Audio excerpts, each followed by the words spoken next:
Hello, you. Hello. What a treat today to get to talk to you about your brand new beautiful book, Living Bright. It is I've had a flick already. It's Good. Gorgeous.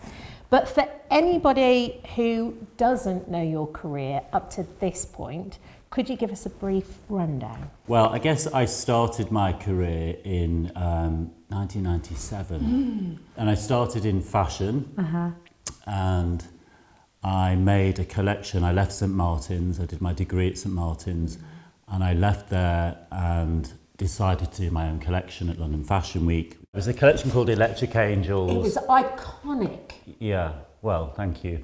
But it was, I guess it was noted at the time because it was different to what was going on in fashion. So I put this little collection out and it was noted for its colour, first and foremost.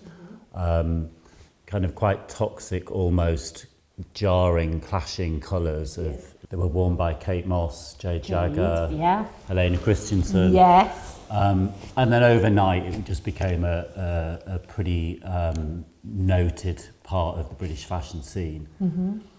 So I spent the next 20 years working in fashion for my own label with my business partner and life partner, Joseph. Really at the core of the collections was this sense of colour. I was and still am a huge fan.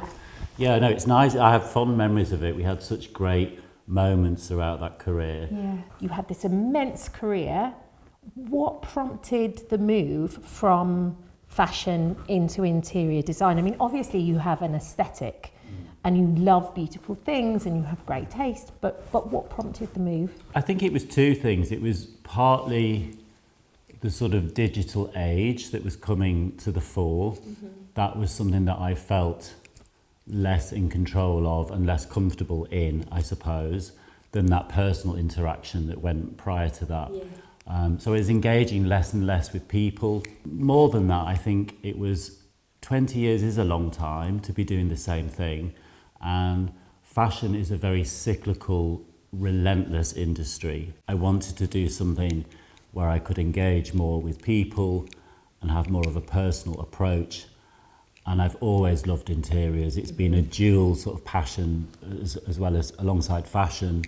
And also the two industries are so closely linked. Exactly, yeah. So I felt like everything I'd done in those 20 years in fashion was like training for my current career as an interior designer. So when did you decide to do this beautiful book and what was the inspiration behind it?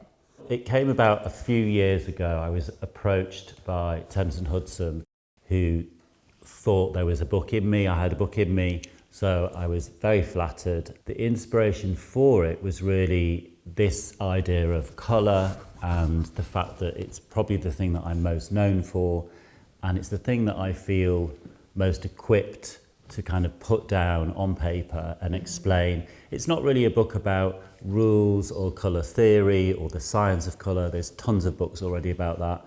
This is much more personal. It's kind of like my story around colour, how I use it in the home, how I live with it. And the inspiration for that came largely from two very important women in my life.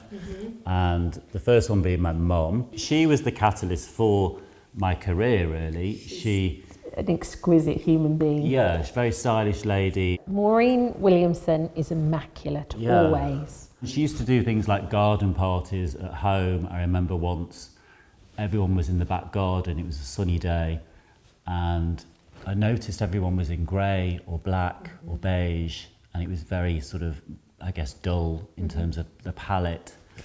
And she came down once the garden was full, and she was in this amazing multicoloured swirling gown, and she had red patent wedges on. I wouldn't expect any less. Right. But the effects that had on her, but more importantly, the people in that environment, I was watching how they reacted, and I could see that sense of joy, and she was like a firefly, and people were drawn to her. So I saw the powerful effects that colour can have, and I think that led me on the path that I went down. The other important... The second, that's my daughter. She's only 7. She's but a sweetie. she is kind of important in as much as now I'm teaching her what I know, particularly the creative world of painting and drawing and all those sort of wonderful things that she's seeing for the first time. And so we spent a long time drawing these, you know, the typical arches of a rainbow.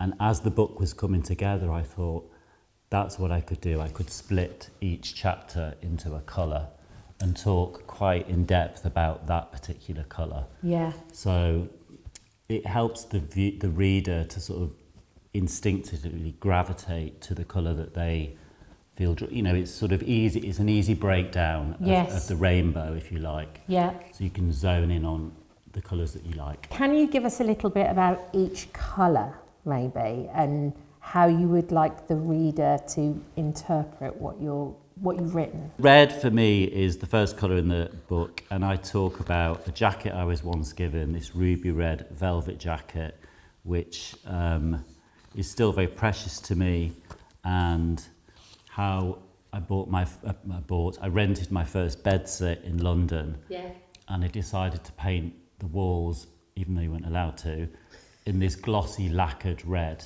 because I thought it would be decadent, like a sort of members club. Turns out Bordello. It turns out that it's great for a night out, but when you're living in it, it's quite oppressive and quite intense. So red for me now is much more of an accent colour. With yellow, it's kind of, for me, a no-brainer. It's the colour that most suggests joy, summer, optimism. It's such a refreshing tone. I think pink for me is like, I think I say in the book, it's my neutral. It's my go-to neutral. And pink, I don't necessarily mean Barbie pink. I mean the pink that we're sat in this room. I was about to say, what shade is this? This is a paint called Lido Pink, and it's from the Pickleson Paint Company, my favourite brand. Okay. And they just do slightly off tones, and I love this colour because I'm so used to it now, I don't even register it as pink. But it's just warmer, I think, than beige. Next one. Red, yellow, pink, green. You have to go back on yourself. Sing the rainbow. Green is a colour that I would try to always put into any scheme, whether I'm designing a members bar or a cocktail club or a hotel room. I think it's the colour we most associate with nature. Yeah. Therefore, we feel calm, we feel positive and good about ourselves surrounded in it. Blue is similar to me to green. Again, back to nature. I think you have that sense of the sea and the sky. It's the colour we see every day. Yeah. Well, sometimes we see it every day. Orange, on the other hand, is, you know, clearly packs a much more juicier punch.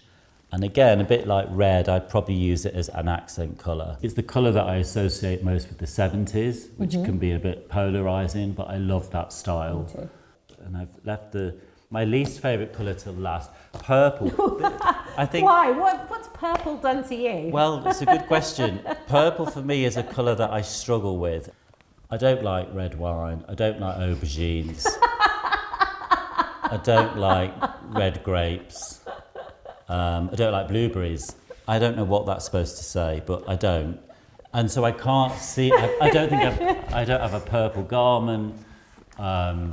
It just doesn't resonate. I think I've seen you in lilac though. Well, that's slightly different. Is that edging into the good space? I would argue that's getting warmer. So I'm looking at a million interior books and everything at the moment. But what I love about this one, about Living Bright, is it feels like it's like a book that you want to look at all the time. You want to stick Post-it notes in. You want to bend the pages. You want to put your tea on it.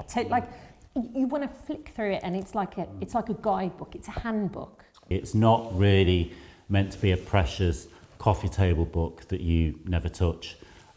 It's a hard-working handbook, and it's meant to be all those things you mentioned.